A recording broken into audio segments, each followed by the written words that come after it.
Happy Friday, Baker Babes. Ready to get back into some Pippi Longstocking? Oh, no, I am. You know, she's a hot mess, right? She's very, very unique, isn't she? While she was speaking, Pippi had neatly picked up the eggshells out of the bowl with her fingers. Now she took a bath brush that hung on the wall and began to beat the pancake batter so hard that it splashed all over the walls. At last, she poured what was left onto the griddle and stood on the stove. When the pancake was brown on one side, she tossed it halfway up to the ceiling so that it turned right around in the air, and then she caught it on the griddle again. And when it was ready, she threw it straight across the kitchen, right onto a plate that stood on the table. "Eat," she cried. "Eat before it gets cold." And Tommy and Annika ate and thought it a very good pancake. Afterward, Pippi invited them to step into the parlor. There was only one piece of furniture in there. It was a huge chest with many tiny drawers. Pippi opened the drawers and showed Tommy and Annika all the treasures she kept there. There were wonderful birds' eggs, strange shells and stones, pretty little boxes, lovely silver mirrors, pearl necklaces, and many other things that Pippi and her father had bought on their journeys around the world. Pippi gave each one of her new playmates a little gift to remember her by. Tommy got a dagger with a shimmering mother-of-pearl handle, and Annika a little box with a cover decorated with pink shells. In the box, there was a ring with a green stone. "Suppose you go home now," said Pippi, "so that you can come back tomorrow. Because if you don't go home, you can't come back, and that would be a shame." Tommy and Annika agreed that it would be good, it would indeed. So they went home, past the horse, who had now eaten up all the oats, and out through the gate of Villa Hula. Mr. Nielsen waved his hat at them as they left. Chapter 2. Pippi is a thing finder and gets into a fight. Oh, Pippi. Annika woke up early the next morning. She jumped out of bed and ran over to Tommy. "Wake up, Tommy," she cried, pulling him by the arm. "Wake up and let's go and see that funny girl with the big shoes." Tommy was wide awake in an instant. "I knew, even while I was sleeping, that something exciting was going to happen today, but I didn't remember what it was," he said as he yanked off his pajama jacket. Off they went to the bathroom, washed themselves and brushed their teeth much faster than usual, had their clothes on in a twinkling, and a whole hour before their mother expected them, came sliding down the banister and landed at the breakfast table. Down they sat and announced that they wanted their hot chocolate right off that very moment. "What's going to happen today that you're in such a hurry?" asked their mother. "We're going to see the new girl next door," said Tommy. "May we stay all day?" said Annika. That morning, Pippi was busy making pepperkakor. That's kind of a Swedish cookie. She had made an enormous amount of dough and rolled it out on the kitchen floor. "Oh, on the kitchen floor!" "Because," said Pippi to her little monkey, "what on earthly use is a baking board when one plans to make at least 500 cookies? And there she lay on the floor, cutting out cookie hearts for her dear life. "Stop climbing around in the dough, Mr. Nielsen," she said crossly just as the doorbell rang. Pippi ran and opened the door. She was white as a miller from top to toe, and when she took her hands heartily with Tommy and Annika, a whole cloud of flour blew over them. "So nice you called," she said, and shook her apron, so there came another cloud of flour. Tommy and Annika got so much in their throats that they could not help coughing. "What are you doing?" asked Tommy. "Well, if I say that I'm sweeping the chimney, you won't believe me. You're so clever," said Pippi. "Fact is, I'm baking. But I'll soon be done, and you can sit on the wood box for a while." Pippi could work fast. She could. Tommy and Annika sat and watched how she went through the dough, how she threw the cookies onto the cookie pans and swung the pans into the oven. They thought it was as good as a circus. "Done," said Pippi at last, and shut the oven door on the last pans with a bang. "What are we going to do now?" asked Tommy. "I don't know. What are you going to do?" said Pippi. "But I know I can't lie around and be lazy. I'm a thing finder, and when you're a thing finder, you don't have a minute to spare." "What did you say you are?" asked Annika. "A thing finder." "What's that?" asked Tommy. "Somebody who hunts for things, naturally. What else could it be?" said Pippi as she swept all the flour left on the floor into a little pile. "The whole world is full of things, and somebody has to look for them, and that's just what a thing finder does," she finishes. "What kind of things?" asked Annika. "Oh, all kinds," said Pippi. "Lumps of coal, ostrich feathers, dead rats, candy snap crackers, and little tiny screws, things like that." Tommy and Annika thought it sounded as if it would be fun and wanted to be very much thing finders too. Although Tommy did say he hoped he'd find a lump of gold and not a little tiny screw. "We shall see what we see," said Pippi. "One always finds something. We've got to hurry up and get going so that other thing finders don't pick up all the lumps of gold around here before we get them." All three thing finders now set out. They decided that it would be best to begin hunting around the houses in the neighborhood because Pippi said that although it could be perfectly well happen that one might find a little screw deep in the woods, still the very best things were usually found where people were living. "Though, for that," she said, "I've seen it the other way around too.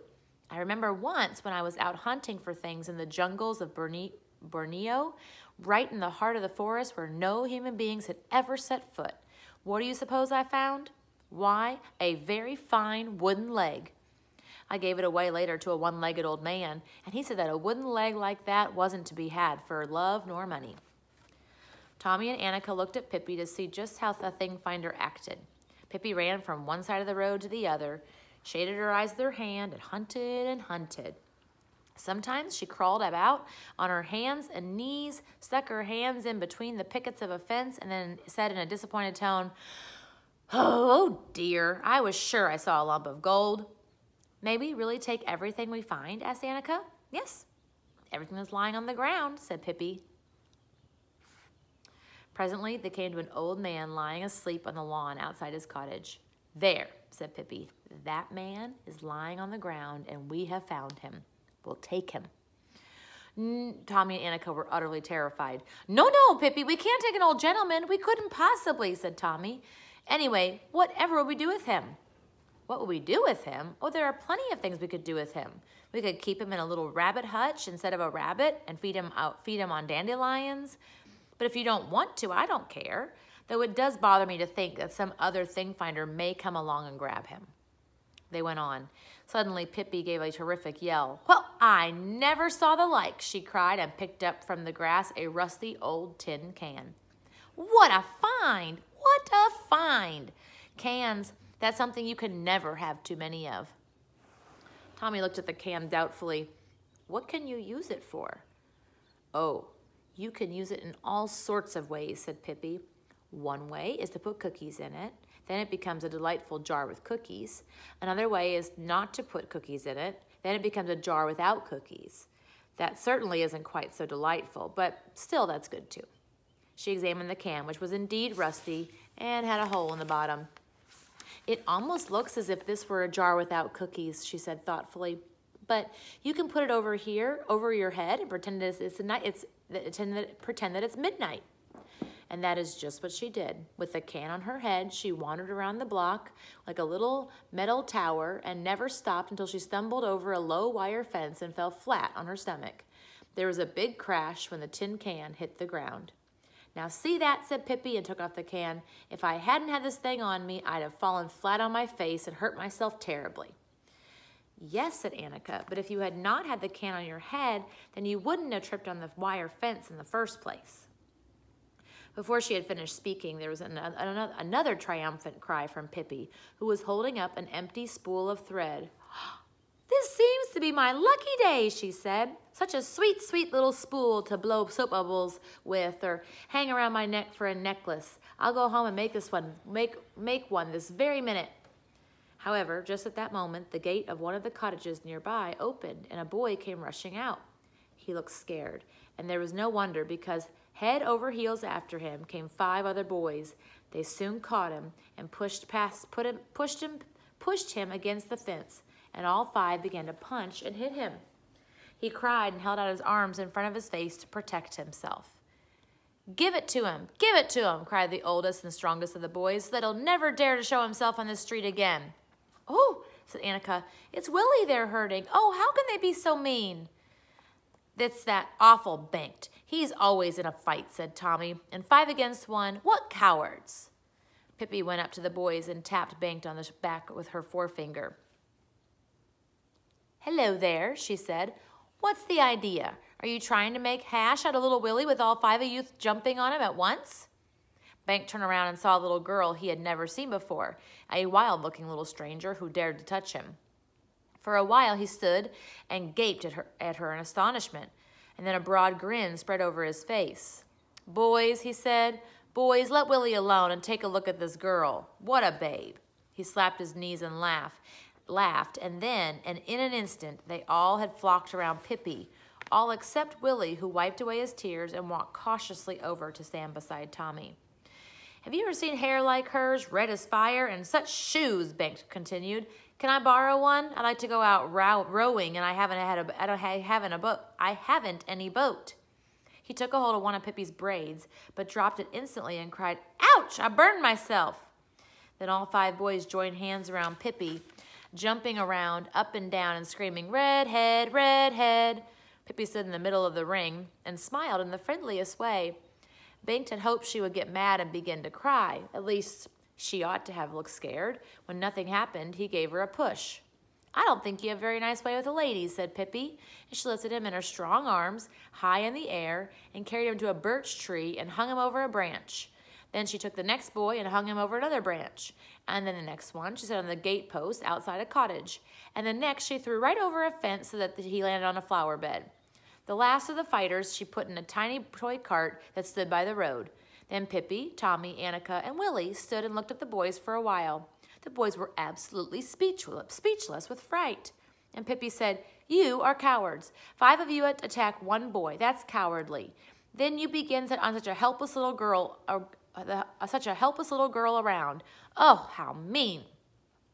"Come now, we'll go home," she said to Tommy and Annika and to Willie. "If they try to hurt you again, you come tell me."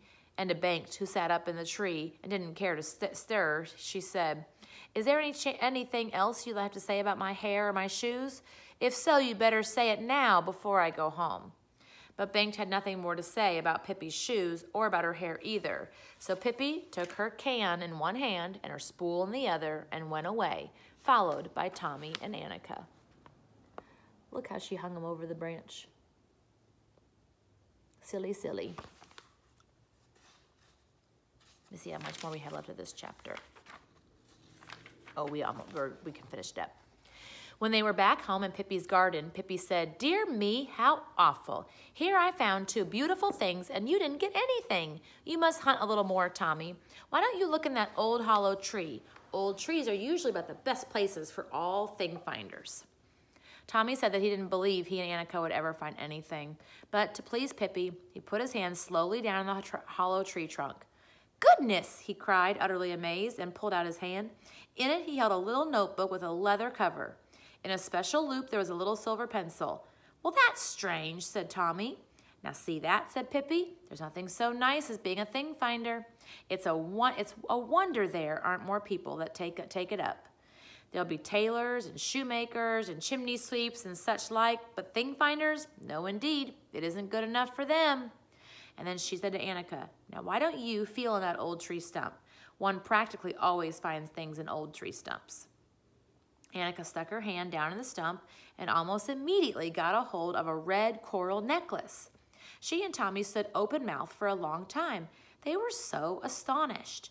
They thought that hereafter they would be thing finders every single day. Pippi had been up half the night before playing ball, and now she suddenly felt sleepy. "I think I'll have to go and take a nap," she said. "Can you come with me and tuck me in?" When Pippi was sitting on the edge of the bed, taking off her shoes, she looked at them thoughtfully and said, "He was going out rowing," he said, "that old Banks," she snorted disdainfully. "I'll teach him to row, indeed I will.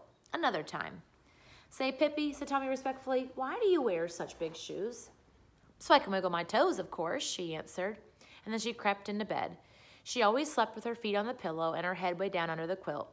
"That's the way they sleep in Guatemala," she announced. "And it's the only real way to sleep. See, like this. I can wiggle my toes when I'm sleeping, too." "Can you go to sleep without a lullaby?" she went on. "I always have to sing to myself for a while. Otherwise, I can't sleep a wink." Tommy and Annika heard a humming sound under the quilt. It was Pippi singing herself to sleep. Quietly and cautiously, they tiptoed out so they would not disturb her. In the doorway, they turned to take a last look toward the bed. They could see nothing of Pippi except for her feet resting on the pillow. There she lay, wiggling her toes emphatically. Tommy and Annika ran home. Annika held her coral necklace tightly in her hand.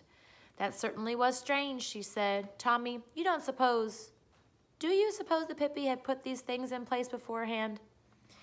You never can tell, said Tommy. You just never can tell about anything when it comes to Pippi. Chapter 3, I'll read it tomorrow, is Pippi plays tag with some policemen. It's a good one, isn't it? Very different. Talk to you guys later.